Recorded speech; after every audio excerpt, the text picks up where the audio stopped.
Արագածոտնի թեմի հոգևոր դասը եւ հավատացյալները ապարանի Սուրբ Խաչ եկեղեցում էին երեկոյան ժամերգության։ Ամեն հինգշաբթի թեմի տարբեր եկեղեցիներում կատարվող ժամերգություններին քահանաներն ու հավատացյալներն իրենց զորակցությունն են հայտնում եւ աղոթում թեմի առաջնորդ Մկրտիչ եպիսկոպոս Պրոշյանի, բանտարկված բոլոր հոգևոր հայրերի, եկեղեցին եւ հայրենիքը պաշտպանելու համար, անազատության մեջ գտնվող հայրենիների համար։ Մենք հավաքում ենք պարզապես աղոթք բարձրացնելու, խնդրելու մեր երկնավոր Հորը, որպեսզի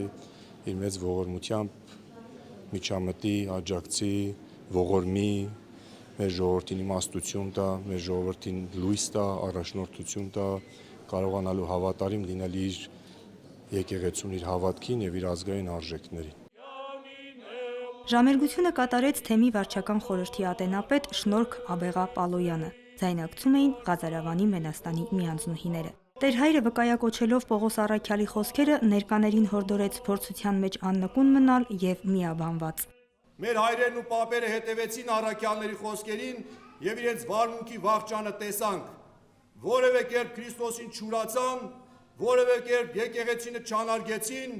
որևէ կերպ եկեղեցու սպասավորներին չարհամարեցին։ Ճիշտ հակառակը։ Որպեսզի ուրախություն լինենք մեր առաքյալների համար, պիտի հետևողը լինենք իրենց հաստատած կարգ ու կանոնին եւ իրենց քարոզած Քրիստոսի ավետարանին։